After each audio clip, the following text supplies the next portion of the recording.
Assalamualaikum warahmatullahi wabarakatuh. Good morning, everybody. How are you today? Alhamdulillah fi rabbil alamin. Anak-anakku, santri Madrasah Muallimin Muhammadiyah Yogyakarta, khususnya kelas 5 yang mengikuti pembelajaran pada hari ini, yaitu tanggal 28 April 2022. Mudah-mudahan antum semua selalu dalam keadaan sehat dan istiqomah. Amin ya rabbal alamin. Anak-anakku santri kelas 5, pada kesempatan hari ini kita akan belajar PPKN dengan materi Sistem Hukum Indonesia. Tapi sebelumnya saya ingin share screen dulu, biar antum semua juga bisa menyimaknya dengan baik. Oke, langsung saja. Materi kita pada hari ini yaitu tentang sistem hukum Indonesia. Tujuan pembelajaran kita pada kesempatan hari ini yaitu yang pertama adalah antum mampu untuk menjelaskan pengertian hukum. Yang kedua, antum mampu untuk menjelaskan tujuan dan manfaat hukum. Dan yang ketiga, antum mampu untuk mengetahui macam hukum yang berlaku di Indonesia. Berkaitan dengan definisi hukum atau pengertian hukum. Kalau kita buka buku literatur atau buku paket PPKN kelas 5 yang sudah dibagikan kepada antum semua, di situ antum bisa menemukan banyak sekali definisi atau pengertian hukum menurut para ahli. Apa saja definisi hukum menurut para ahli? Kita kembali ke materi yang saya share. Di sini ada definisi hukum menurut para ahli yang bisa antum tahu, yang sudah saya tuliskan. Yang pertama adalah Van Kant. Menurut beliau, hukum merupakan segala peraturan yang mempunyai sifat memaksa yang diadakan untuk mengatur dan melindungi kepentingan orang di dalam masyarakat. Itu menurut Van Kant. Ada juga yang kemudian mendefinisikan bahwa hukum adalah himpunan peraturan-peraturan. Tentu di dalamnya ada perintah-perintah dan juga ada larangan-larangan yang mengurus tata tertib suatu masyarakat, dan karena itu harus ditaati oleh masyarakat. Yang ketiga, ada juga yang mendefinisikan bahwa hukum merupakan semua peraturan baik tertulis atau tidak tertulis yang mengatur tata tertib masyarakat dan kepada pelanggar hukum akan dikenai sanksi. Itu yang ketiga. Yang keempat, ada juga yang mendefinisikan bahwa hukum adalah peraturan, sekumpulan peraturan-peraturan yang terdiri dari norma-norma dan sanksi-sanksi. Ada yang lain? Ada tentu. Yang kelima, yaitu hukum adalah keseluruhan kaidah dan seluruh asas yang mengatur pergaulan hidup bermasyarakat dan mempunyai tujuan untuk memelihara ketertiban dan meliputi berbagai lembaga dan proses untuk dapat mewujudkan berlakunya kaidah sebagai suatu kenyataan di dalam masyarakat. Ada juga yang mendefinisikan bahwa, yaitu yang keenam, hukum adalah tingkah laku para anggota masyarakat atau aturan yang daya penggunaannya pada saat tertentu diindahkan oleh suatu masyarakat sebagai jaminan dari kepentingan bersama terhadap orang yang melanggar peraturan itu. Anak-anakku santri kelas 5 Madrasah Muallimin Muhammadiyah Yogyakarta. Berdasarkan beberapa pengertian hukum menurut para ahli yang sudah tadi saya sampaikan, dapat kita simpulkan bahwa ketika kita mau mendefinisikan hukum, itu ada 4 unsur yang tidak boleh hilang. Ya, jadi ada 4 unsur dalam definisi atau pengertian hukum itu sendiri. Yang pertama adalah peraturan tentang perilaku manusia dalam pergaulan di lingkungan masyarakat. Peraturan itu yang kemudian di dalamnya ada perintah dan juga ada larangan. Yang kedua, peraturan tersebut dibuat oleh lembaga resmi yang berwenang. Ya, dibuat oleh lembaga resmi yang berwenang, tidak sembarang orang buat hukum itu. Ya, kita berada di negara hukum, tentu ada lembaga yang berwenang yang punya fungsi membuat hukum yang bisa diberlakukan untuk orang banyak. Ya, tidak bisa sembarangan orang atau tidak bisa sembarangan lembaga. Kemudian peraturan tersebut memiliki sifat memaksa dan juga mengikat. Seluruh warga negara Indonesia itu dianggap tahu akan hukum. Tidak ada alasan bahwasanya tidak tahu terkait dengan hukum yang berlaku. Misalnya, saya orang NTT tidak terbiasa dengan lampu merah. Karena memang faktanya di kabupaten saya, Kabupaten Alor, NTT, itu lampu merahnya cuma 1 di dekat lapangan atau alun-alun Kalabahi. Dan itu lampu merahnya hanya ada warna kuning. Tidak ada lampu merahnya, tidak ada lampu hijaunya. Hanya ada warna kuning, lampu kuningnya saja. Ya, artinya bahwa saya tidak terbiasa dengan praktek lampu merah atau rambu-rambu lampu merah. Saya tidak tahu bahwasanya fungsi lampu merah itu untuk berhenti. Saya tidak tahu bahwasanya fungsi lampu hijau itu untuk lanjut perjalanannya. Saya tidak tahu fungsi bahwasanya lampu kuning itu harus hati-hati. Tapi ketika saya datang ke Jogja, itu ada yang namanya lampu merah. Maka ketika lampu merah di depan saya sedang mengendarai sepeda motor, ada lampu merah, kemudian begitu merah, tapi saya nerobos. Kebetulan ada Pak Polisi di situ. Kemudian saya ditahan, saya ditilang atas pelanggaran peraturan rambu-rambu lalu lintas. Lampu merah kok saya langgar. Ketika Pak Polisi bertanya, apakah saya tahu kesalahan saya? Saya jawab, saya tidak tahu. Apakah dengan dasar saya tidak tahu tentang lampu merah ini, akhirnya saya dibebaskan dari pelanggaran tersebut atau tidak? Jawabannya tidak. Karena sifat hukum itu adalah mengikat, memaksa. Tahu tidak tahu warga negara Indonesia tentang hukum yang berlaku itu semuanya dianggap tahu. Walaupun saya tidak tahu bahwasanya fungsi lampu merah itu untuk berhenti, ketika saya melanggar lampu merah, ditahan oleh Pak Polisi, saya tetap diberikan sanksi atas pelanggaran melanggar lampu merah. Oke, sampai di sini paham ya? Ya, oke. Itu yang ketiga.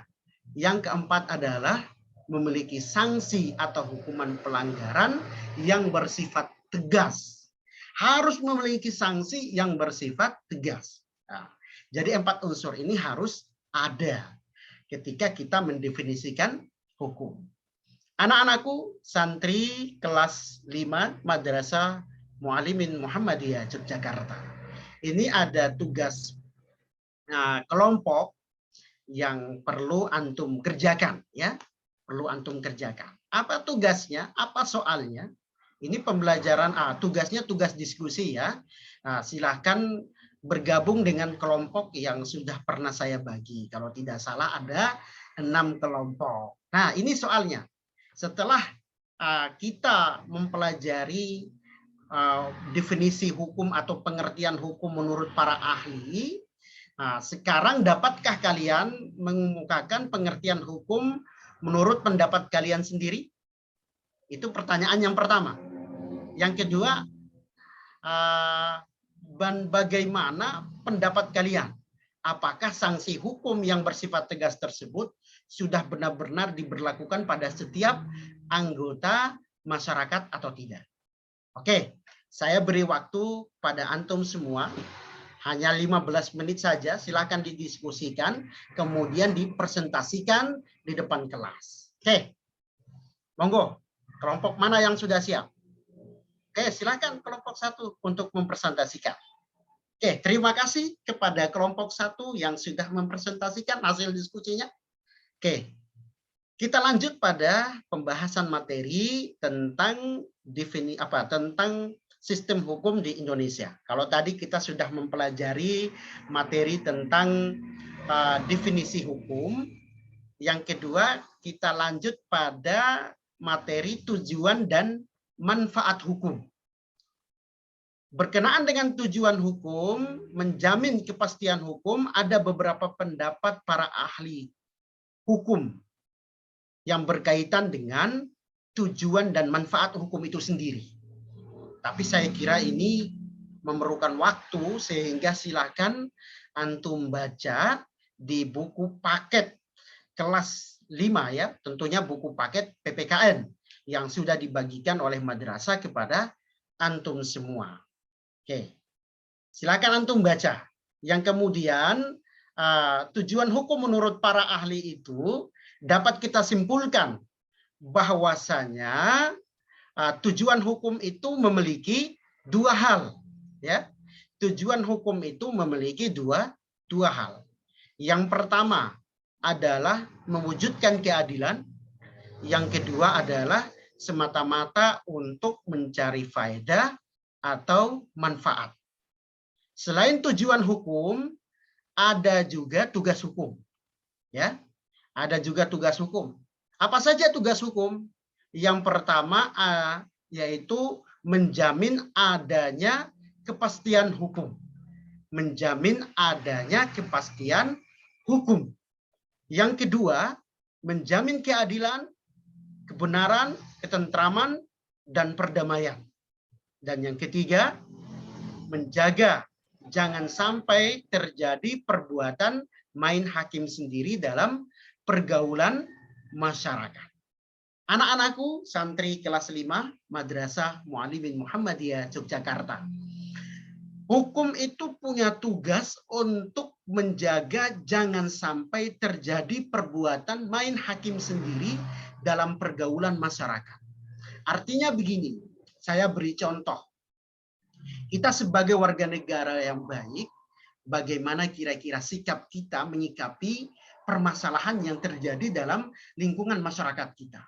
Kalau kita berada di sebuah pasar, kemudian tiba-tiba ada seorang ibu yang meneriaki bahwasanya ada maling, ada maling. Mendengar teriakan itu, lalu warga yang ada di situ mengejar maling itu. Tertangkaplah maling itu. Kita sebagai warga negara yang baik, kira-kira apa yang harus kita lakukan terhadap maling tersebut? Apakah kita melakukan main hakim sendiri, kita menggebuk, kita mukul, kita ikut keroyok, dan lain sebagainya? Atau kita mengamankan, kemudian kita laporkan kepada pihak yang berwenang, kemudian pihak yang berwenang yang mengurusnya? Atau kita kembali mengikuti kemauan kita, yaitu main hakim sendiri?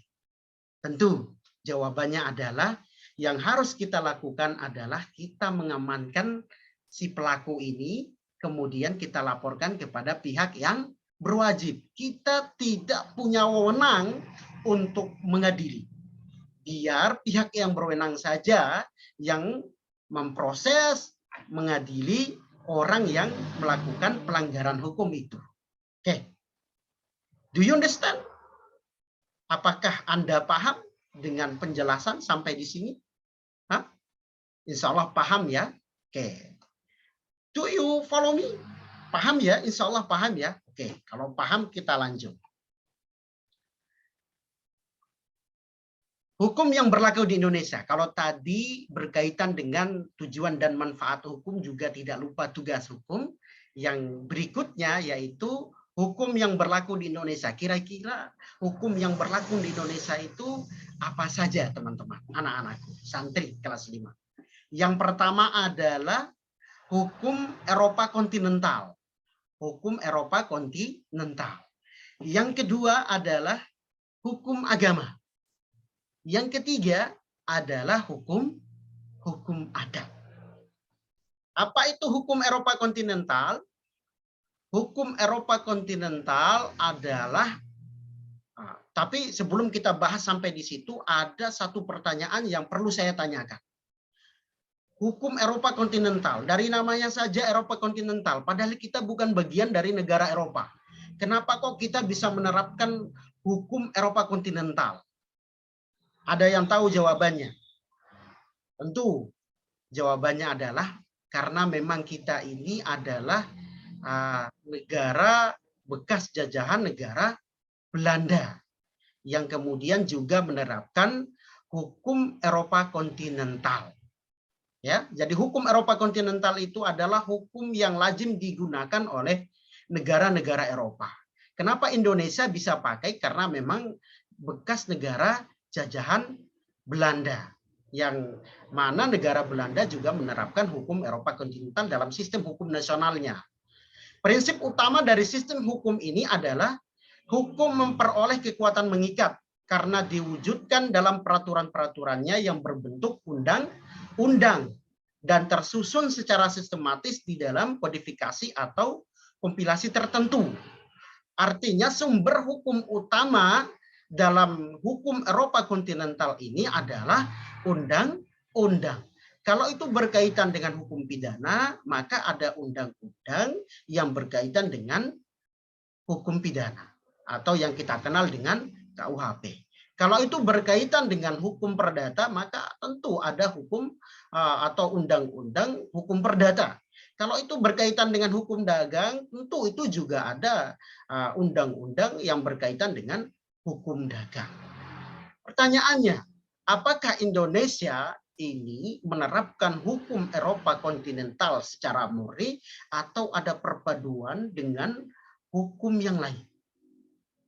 Jawabannya adalah Indonesia tidak menerapkan hukum Eropa kontinental secara murni. Tetapi ada perpaduan antara hukum Eropa kontinental dan hukum Anglo-Saxon. Hukum Anglo-Saxon ini adalah hukum yang lazim, yang terkenal digunakan oleh bangsa Anglo-Saxon seperti Amerika, gitu ya. Oke. Prinsip atau sumber hukum utama dalam Anglo-Saxon ini bukan undang-undang, ya, bukan undang-undang. Kalau Eropa kontinental sumber hukum utamanya adalah undang-undang, tetapi Anglo-Saxon itu tidak menjadikan undang-undang sebagai sumber hukum utama, melainkan yang dijadikan sebagai sumber hukum utama adalah jurisprudensi atau putusan-putusan hakim terdahulu. Kalau ada satu permasalahan yang tidak ada undang-undang yang mengaturnya, maka bisa dibuka jurisprudensi atau putusan-putusan hakim terdahulu yang bisa dijadikan acuan untuk memutuskan perkara, untuk menjatuhkan hukuman kalau itu berkaitan dengan pelanggaran hukum. Oke, paham ya? Jadi Indonesia itu tidak menggunakan Eropa kontinental murni, tapi ada perpaduan antara Eropa kontinental dan juga Anglo-Saxon yang menjadikan putusan-putusan hakim terdahulu itu menjadi sumber hukum utama. Oke, selanjutnya, karena kita sudah mempelajari Eropa kontinental itu seperti apa, yang terakhir ini ada tugas individu yang perlu antum kerjakan. Apa tugasnya? Silahkan antum mencari pengertian dan sumber hukum dari hukum adat. Yang kedua, apa pengertian dan sumber hukum dari hukum adat ya. Yang pertama, saya mohon maaf, yang pertama itu apa pengertian dan sumber hukum dari hukum agama. Yang kedua, apa pengertian dan sumber hukum dari hukum adat. Silahkan antum mencari pengertian atau definisi dan sumber hukum dari kedua hukum ini. Silahkan, monggo antum mau buka buku literatur atau mau buka buku paket PPKN, mau Google, mau searching, silahkan. Yang penting antum mengumpulkan tugas yang berkaitan dengan pengertian dan sumber hukum dari kedua hukum ini. Oke, anak-anakku santri kelas 5 Madrasah Mu'alimin Muhammadiyah Yogyakarta, mudah-mudahan antum selalu dalam keadaan sehat dan istiqomah dalam situasi pandemi COVID ini.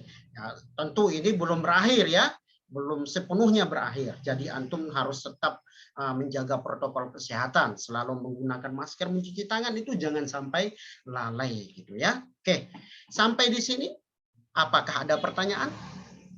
Do you understand? Apakah paham semuanya? Do you follow me? Do you follow me? Hah? Teman-teman, do you follow me? Oke, kalau tidak ada pertanyaan lagi, bisa kita akhiri ya. Bisa kita akhiri. Oke, that's all for now.